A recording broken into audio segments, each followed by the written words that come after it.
بصوا يا جماعه، بصوا بصوا بصوا، والله ما في احلى من كده، ما في احلى من كده، والله ما في احلى ولا اطعم من كده. حبايب قلبي عاملين ايه؟ يا رب تكونوا بخير وصحه وستر من رب العالمين. كلكم عرفتوا ده ايه طبعا. جبنه، دقيق، يبقى اكيد هنعمل بيتزا. هنعمل بيتزا بسم الله ما شاء الله، نعملها بيتزايه قد كده بدل ما نروح نشتريها من بره قد كده وبفلوس قد كده. فاحنا هنعملها في البيت. اي نعم هي هتكلفنا شويه، سواء جبنه او انتوا عارفين كلكم ان الجبن كلها غاليه يعني، بس هتبقى ارحم مليون مره ما تشتريها من بره. تعالوا يلا ما نشوف المقادير بتاعتنا. انا هعمل البيتزا دي ميكس جبن ومعاها فراخ، بس الفراخ دي طبعا مش هعملها كده، لسه هعملها معاكم على النار واحده واحده وهنبقى مع بعض. ده نص كيلو دقيق على قد الكميه اللي انت عاوزاها. لو انت هتعملي صينيه وسط اللي هي مقاس 35 مثلا هتعملي ربع كيلو دقيق بس، لكن انا هعمل صينيه مقاسها كبير بسم الله ما شاء الله، فعملت نص كيلو دقيق. وده نص جبنه موتزاريلا، وده نص جبنه ميكس على بعض. انا بحب احط الميكس والموتزاريلا مع بعض. ده جبنه، اي نوع جبنه عندك، جبنه تلاجة، جبنه فيتا، جبنه عبور، اي نوع جبنه عندك هتحطيه، بس ما تبقاش جبنه مالحه. اهم حاجه ما تكونش جبنه مالحه عشان ما تخليلكيش العجينه حادقه. كده كده احنا بنحط في العجينه ملح، فاحنا مش عايزين موالح تانية. ده بقى معلقتين لبن نيدو. طب اللبن النيدو ليه؟ لبن نيدو بنحط لبن نيدو ليه؟ اللبن النيدو هيعزز لك الطعم جدا جدا جدا، هيقلب لك البيتزا بتاعتك دي 85 درجه او 95 درجه عن الطعم الاساسي. هتبقى احلى مليون مره من اللي انت بتجيبها من بره. طب لازمه اللبن النيدو هيعمل ايه؟ هيطعم لنا البيتزا، هيطر لنا العجينه، هتبقى في منتهى الطراوه. هتاكل عجينه اما تحطي فيها لبن نيدو وتحطي فيها معلقه زبده على معلقتين زيت. جربي الزبده في عجينه البيتزا، هتعتمديها دايما وان شاء الله مش هتندمي ان انت عملتيها بالطريقه دي. ودي نص معلقه كيك شيف بيكنج باودر اللي موجود عندك بقى استعمليه. ده خال هاخد منه معلقه واحده، مش هاخد الكميه دي كلها طبعا. زيتون ده اختياري، لو انتوا بتحبوا الزيتون فيها هتضيفوا. اما الفراخ دي هنجيب معلقه زبده وهنلوحها سوا على البوتاجاز عشان ننزل كل العصاره وكل الزفاره اللي فيها، مش عايزينها تدخل في البيتزا بتاعتنا. تعالوا بقى ندخل مع بعض ونشوف احنا هنعمل ايه.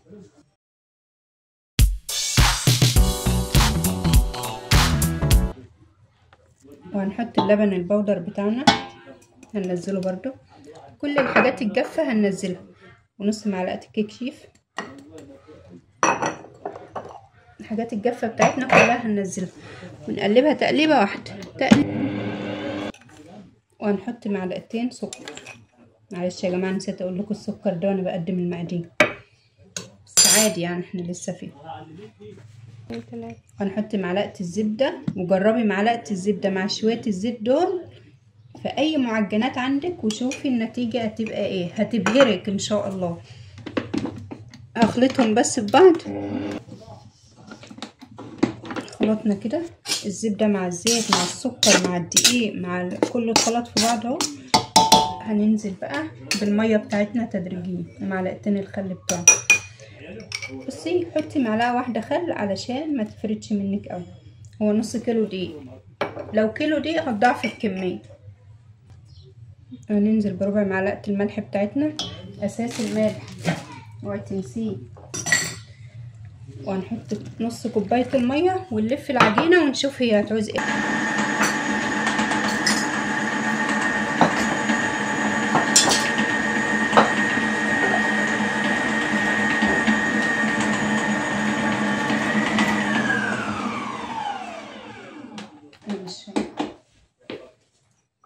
هننزل نص كوبايه ميه كمان ونعجن.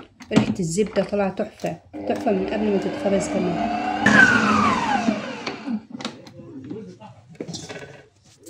عايزين كمان ربع كوبايه ميه، ربع بسيط يا جماعه. يعني العجينه بتاعتنا النص كيلو ده، نص كيلو اخد نص في ربع، يعني كوبايه وربع ميه.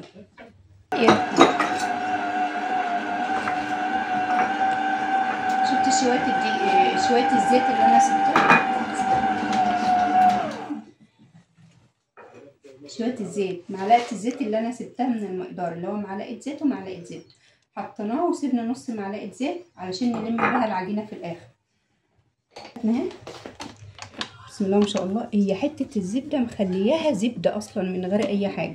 فاحنا عشان التلزيقه لازم عجينه البيتزا يكون فيها تلزيقه، لازم عجينه البيتزا اذا ما كانتش معاكي ملمسها ناعم وفيها التلزيقه دي اعرفي ان هي مش ناجحه، لازم تبقى ملمسها ناعم خالص ويبقى فيها التلزيق. فاحنا هنلمها بشويه الزيت كمان.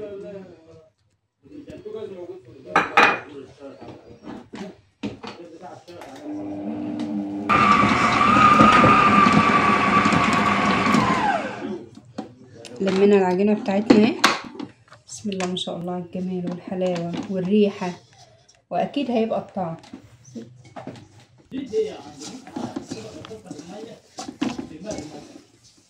بسم الله ما شاء الله. شفتوا حلاوه العجينه بتاعتنا؟ اللي ما عندوش عجان هي مش واخده حاجه، تاخدش مثلا لو انت هتعجنها بايدك 10 دقايق عجين بايدك، اما في العجان هي خدت مني 5 دقايق. شفتوا ملمس العجينه؟ على كده شفت ملمس العجينه؟ انا عايزه ملمس العجينه يبقى كده. شفت النعوميه اللي في العجينه؟ شفت المطه؟ هي المطه اهي، اعرف ان كده عجينتك ممتازه. النعوميه اللي في العجينه دي اعرف ان هي 2 ممتاز.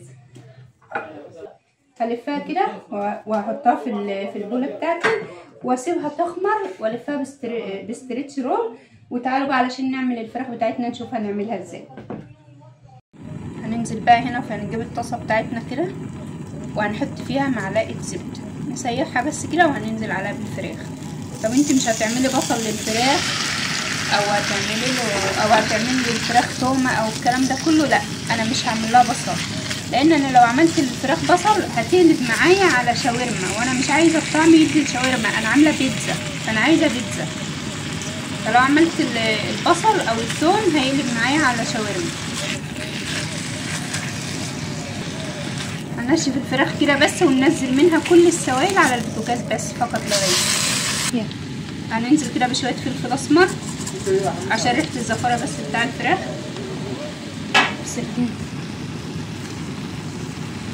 وذره بسيطه خالص كمون،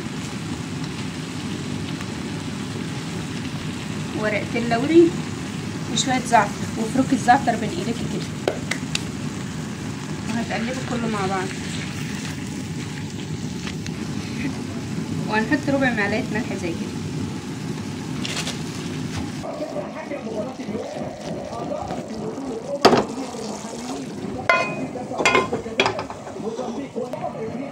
انا نقلت الطاسه الناحيه التانية علشان العين دي يعني النار بتاعتها عاليه شويه. فاحنا هنعمل ايه بقى دلوقتي في حته الزبده دي؟ هنعمل الصلصه اللي هنحطها للبيتزا. هننزل بالفص الثوم كده، ورقتين اللوري بتوعنا، شويه زعتر بس دي بقى ايه يعني نتوصى بيهم شويه كده، شويه حلوين يعني، وتفركيهم كده.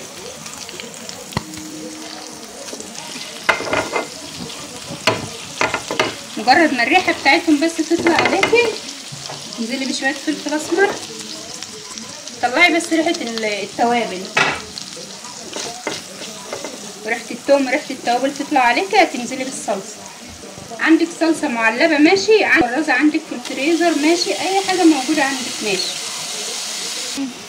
انا حطيت شويه الطماطم اللي كانوا عندي في الفريزر، وده معلقه صلصه كانت عندي برده، حطيت ميكس من ده على ده وهقلبهم كده مع بعض وهديلهم ذره ملح. حط ذره الملح بتاعنا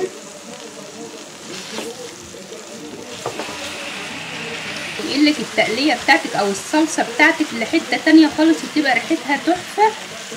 معلقتين خل بعد الطماطم ما تتسبك كده، وخليه في النص كده لغايه ما يغلي والريحه بتاعته تطلع عليكي، هتطفي على طول. وكده اهو يا جماعه وصل لمقلبه تقليبه كده وطافيه كده. خلاص الصلصه بتاعتنا جاهزه والفراخ بتاعتنا جهزت اهي كمان. تعالوا بقى عشان ايه البيتزا بتاعتنا خمرت اهي، عشان هنحطها في الصينيه. للامانه يا جماعه، علشان انا جيت ابص لقيت الخميره جنبي هنا وما اتحطتش، لقيت طاجن الخميره محطوط. بعد ما عجنت معاكم لقيتني ما ضفتش الخميره. هتضيفي للنص كيلو ده، هتضيفي للنص كيلو ده معلقه كبيره من اللي هي بتاعه اكل خميره. هنا الصينيه بتاعتي هيكون معاكي معلقه زبده، زيت، سمنه، اللي موجود عندك اي حاجه، وهتديني الصينيه كده. بطي ما تخليش ولا حته الا لما تكون متغلفه بالزبده، علشان البيتزا بتاعتك ما تلزقش. ماشي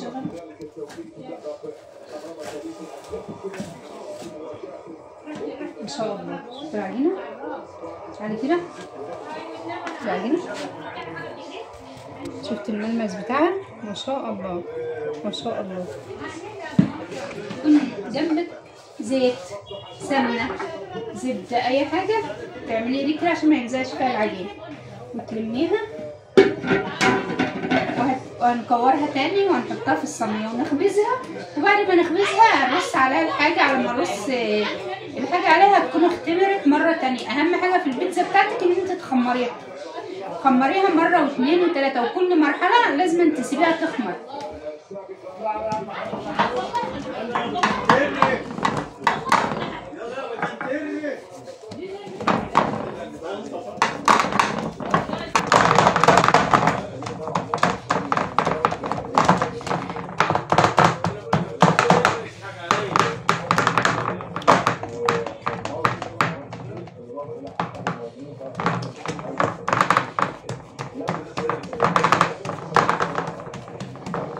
بصوا يا جماعه، لازم تفردوا العجينه، تخلوا العجينه رقيقه خالص. ما تقوليش ان هي هتبقى رقيقه، لا ان شاء الله تبقى معاكي كويسه. بس لما تيجي تفردي العجينه بتاع البيتزا خلي لها حرف، يعني دايما خلي الحرف طالع عن الصينيه كده.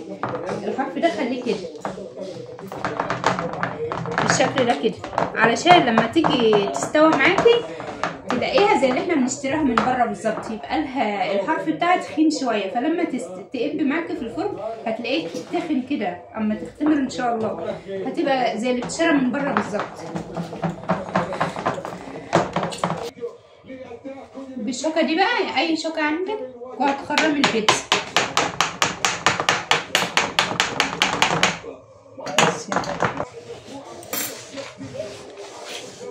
اول حاجه هتبداي بيها هي الصلصه بتاعتك، علشان تخليلك العجينه طريه. ودايما على البوتاجاز نشفي الصلصه.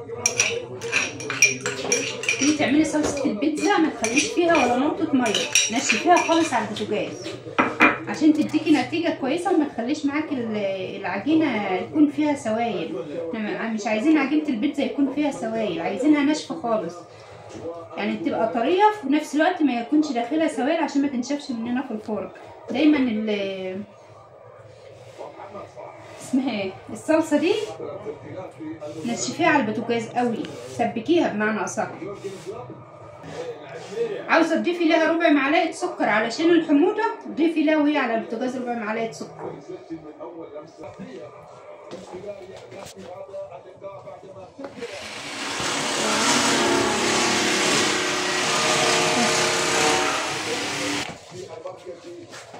شفتوا اللي انا بحشه ده يا جماعه؟ يعني ايه، دايما ما تخليش الصلصه بتاعتك تيجي للطرف. تعالوا اوريكم كده، تيجي للطرف بتاع الصينيه من بره. خليش الصلصه بتاعتك تيجي للطرف بتاع الصينيه من بره، عشان لو لزقت منك في الفرن البيتزا مش هتطلع مظبوط، هتتكسر. فدايما خلي الصلصه بتاعتك بعيد عن طرف الصينيه كده. هنزل تاني حاجه بقى بالجبنه بتاعتنا دي، اي نوع جبنه انت حباها بس ما تكونش حادقه. وهتفرديها بالراحه خالص برضو زي ما احنا فردنا الصلصه كده. ننزل اهي، خلطنا كله اهو، بقت ميكس الجبنه مع الصلصه الاتنين متجانسين مع بعض.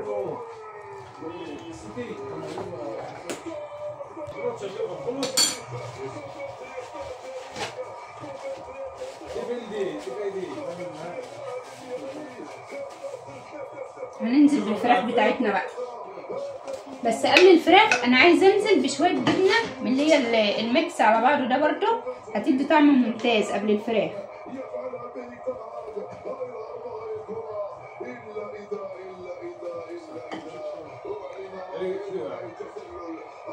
حط جبنه كتري وبلاش تستخسري عشان يبقى طعمها حلو. وهننزل بقى بالفراخ بتاعتنا. وزعي الفراخ بتاعتك فيها كده بالشكل ده. ما شاء الله يا جماعه، شفتوا حجم البيتزا قد ايه؟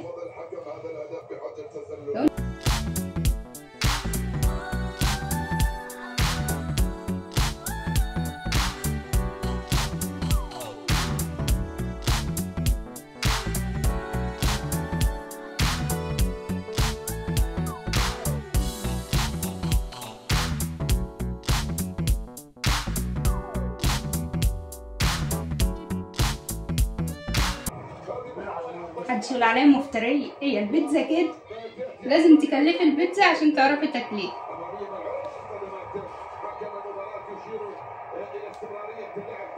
انتي لو عايزه تحطي الجبنه الموتزاريلا دي اخر حاجه خالص بعد ما البيتزا تستوى وترجعي تحطيها ماشي، يعني سوي البيتزا وارجعي حطيها ودخليها مثلا 5 دقايق تاني تاخد وش، اعمليها كده عادي. بس انا علشان ببقى واخده بالي من حراره الفرن فوق وتحت فبدخلها وببقى واخده بالي يعني الدنيا فيها ايه.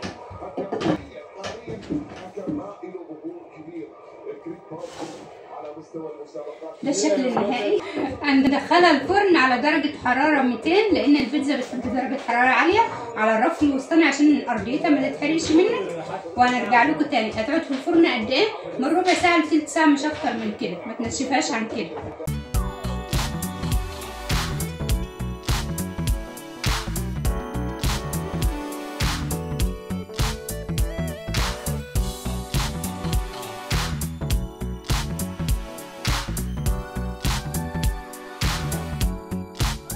ايه رايكم في البيتزا بتاعتنا؟ تحفه. تعالوا بقى عشان نقطعها سوا. تقطعها كده ولا تقطعها كده؟ هتتخلق. بسم الله الرحمن الرحيم. الله على السيحان.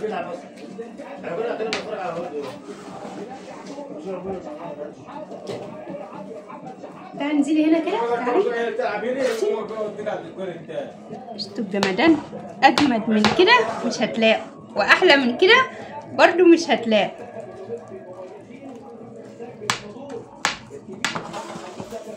قلبي الصغير لا يتحمل يا جماعه. انا بحب البيتزا، ههجم عليها هجوم. لو لاقيين قطعه كبيره شويه ممكن تقسموها على 2 زي ما انا هقسم كده. شفتوا بسم الله ما شاء الله الصينيه بتاعتنا عملت كام قطعه؟ بسم الله ما شاء الله.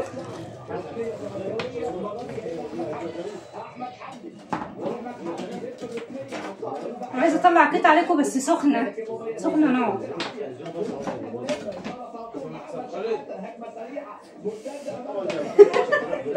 سخنه.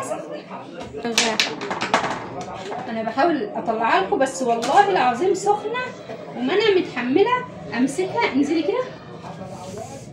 شفتوا الحلاوه والجمال؟ جمدان اقسم بالله، ما في احلى ولا اروع ولا هشه لدرجه ايه.